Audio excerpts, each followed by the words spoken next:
आपका स्वागत है हमारे चैनल में। आइए जानते हैं बिहार के शिक्षकों के लिए क्या खबर आ रही है। बिहार के 72,000 प्रारंभिक विद्यालयों के 1,70,00,000 बच्चों की सेहत अब अक्षय पात्र रसोई से सुधरेगी। मध्याह्न भोजन में खामियों को दूर करने के लिए और नए तरह से भोजन को देने के लिए अक्षय पात्र रसोई से बच्चों की सेहत का ख्याल अब रखा जाएगा। योजना को लागू करने से पहले अक्षय पात्र फाउंडेशन को पटना जिले में कुछ विद्यालयों में मध्याह्न भोजन की जिम्मेदारियां दे दी गई है, जिसकी सतत निगरानी की जांच चल रही है और निगरानी भी तेजी से हो रही है। मध्याह्न भोजन योजना के संचालन में तकरीबन 3.5 लाख शिक्षकों के जुड़े रहने से पढ़ाई व्यवस्था बाधित हो जाती है। इसलिए अब शिक्षकों को मध्याह्न भोजन से मुक्त किया जाएगा। अक्षय पात्र रसोई में एक साथ 50,000 बच्चों का खाना तैयार किया जाएगा। इसके साथ ही भोजन तैयार करने के बाद गर्मा-गर्म खाना थाली बच्चों तक पहुंचाने की जिम्मेदारी रसोई संचालक की होगी। शिक्षा विभाग के एक अधिकारी ने बताया है कि बेंगलुरु का अक्षय पात्र फाउंडेशन आकाशीय संस्था के रूप में कार्य करता है। मानकों पर परखने के बाद ही बच्चों को भोजन परोसा जाता है। फाउंडेशन द्वारा देश में उत्तर प्रदेश, आंध्र प्रदेश, असम, छत्तीसगढ़, गुजरात, कर्नाटक, ओडिशा, तेलंगाना और तमिलनाडु में अक्षय पात्र रसोई का संचालन किया जा रहा है। इसके अलावा आपको बता दें कि बिहार में होने वाले पंचायत चुनाव में मतदान कर्मियों को 2 तरीकों से एक साथ मतदान करने का अनुभव पहली बार मिलेगा। राज्य में ईवीएम तथा बैलेट पेपर दोनों एक साथ मतदान कराया जाना है। राज्य में पूर्व के सभी चुनावों से इस बार पंचायत चुनाव भिन्न होगा, क्योंकि अब तक राज्य में एक साथ ईवीएम और बैलेट पेपर बॉक्स का इस्तेमाल चुनाव के दौरान नहीं किया गया है। राज्य में प्रस्तावित पंचायत चुनाव में इस बार करीब 4 लाख मतदान कर्मी शामिल होंगे। करीब 2.5 लाख पदों के लिए होने वाले चुनाव को लेकर 2 लाख ईवीएम का इस्तेमाल किया जाना है। कुल 6 पदों में से 4 पद मुखिया, वार्ड सदस्य, पंचायत समिति सदस्य एवं जिला परिषद सदस्य के लिए ईवीएम के माध्यम से तथा पंचायत और सरपंच के पदों के लिए बैलेट पेपर के माध्यम से चुनाव होगा। इसके अलावा आपको बता दें कि 16 अगस्त से राज्य के 71,000 प्रारंभिक स्कूल खुल रहे हैं। इनमें पढ़ने वाले लगभग 1 करोड़ बच्चे बिना किताब के ही स्कूल जाएंगे। सत्र 2021 से 22 में 4 माह से अधिक समय बीत जाने के बाद भी अभी तक बच्चों को किताब खरीदने के लिए सरकार की ओर से राशि बच्चों के खाते में नहीं भेजी गई है। शिक्षा का अधिकार कानून के तहत कक्षा 1 से 8 के बच्चों को किताब खरीदने के लिए राशि दी जाती है।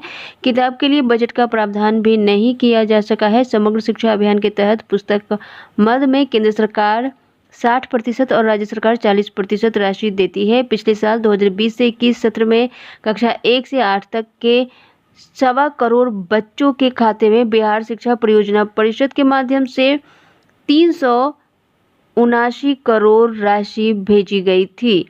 पिछले साल शिक्षा विभाग ने समीक्षा में पाया है कि लगभग 20% बच्चों ने ही किताब खरीदी थी। किताब छपाई के बाद जिला, प्रखंड और संकुल केंद्र तक पहुंचने में नवंबर बीत गया था। अक्टूबर अंत में बच्चों के खाते में किताब खरीदने के लिए राशि दी गई थी। कक्षा 1 से 5 तक के बच्चों को 250 और कक्षा 6 से 8 तक के बच्चों को 400 रुपये की दर से किताब खरीदने के लिए राशि दी जाती है। बिहार टेक्स्ट बुक कॉरपोरेशन ने किताब छपाई के लिए 54 निजी पुस्तक प्रकाशकों को जिम्मेदारी दी है। एक प्रकाशक ने बताया है कि पिछले साल कई जिलों में कैंप लगाया गया, लेकिन किताब की बिक्री नहीं हुई। इधर शिक्षा मंत्री ने बयान जारी कर कहा है कि बच्चों को किताब खरीदने के लिए राशि जल्द ही उनके खाते में भेज दी जाएगी। हमारी कोशिश है कि सभी बच्चों को किताब समय पर मिल जाए। विभिन्न प्रकाशकों के माध्यम से बच्चों को किताब उपलब्ध हो जाए। बिहार में इन दिनों बोरा शिक्षकों के लिए सिरदर्द बना हुआ है। शिक्षा विभाग की ओर से मध्याह्न भोजन के लिए आए अनाज के खाली बोरों को बेचने का निर्देश जारी किया गया है। अब इस मामले ने तुल तब पकड़ लिया जब इस मामले को लेकर एक शिक्षक को निलंबित कर दिया गया। पहले आप पूरी रिपोर्ट देख लीजिए, फिर आपको खबर समझाते हैं। 10 टका पीस बोरा, एमडीएम का बोरा। माथे पर बोरा लेकर बाजार में बोरे की बोली लगा रहा ये कोई फेरी वाला नहीं है, बल्कि कटिहार के कांताडीह प्राइमरी स्कूल का टीचर है, जिनके माथे पर बोरा है और गले में तख्ती है। बोरा लगा दुकानदार भाई, बोरा लगा। जिसमें लिखे हुए शब्द से साफ है कि सरकारी आदेश पर ये बाजार में बोरा बेच रहे हैं। लेकिन इस वीडियो के सामने आने के बाद मामले ने तूल पकड़ लिया। शिक्षा विभाग ने कड़ी कार्रवाई करते हुए कंताडीह प्राइमरी स्कूल के टीचर तमीजुद्दीन को निलंबित कर दिया, जिसके बाद बिहार के नियोजित शिक्षकों ने चेतावनी जारी की है। बोरे पर मचे बवाल के बाद न्यूज 18 ने ये जानने की कोशिश की कि जिन बोरों को बेचने का निर्देश जारी हुआ है वे बोरे किस हालात में हैं। बोरों के छेदों से झांकती हकीकत बता रही है कि इन बोरों को खरीदना तो दूर, कोई देखना भी पसंद नहीं करेगा। राजधानी पटना के शेखपुरा मध्य विद्यालय के शिक्षक कुछ इसी तरह से गवाही दे रहे हैं और सरकार के आदेश का कहीं ना कहीं विरोध जता रहे हैं। तो देखिए, इस वक्त जो बोरा बेचने का आदेश दिया गया है तो सभी स्कूलों को दिया गया है, यानी राज्य के 75,000 जो स्कूल हैं उसको ये आदेश मिला है कि 2014, 15, 15, 16 वित्तीय वर्ष के जो भी मिड डे मील के खाली पड़े बोरे हैं उसे आप 10 रुपए पीस बेच दें। बोरा में छेद किया हुआ है, कोई व्यापारी इसको ले नहीं पाता है। कई बार प्रयास भी किए, बुलाए भी, लेकिन बोरा देख देख के कहता नहीं सर ये लोग, हम लोग मुफ्त में भी ले जाके क्या करेंगे, हम नहीं लेंगे। जाहिर है 5 से 7 साल पुराने बोरे की स्थिति ऐसी नहीं है कि उसे कोई खरीदे। लगभग सभी बोरे फटे हुए हैं या उन्हें चूहों ने कतर दिया है।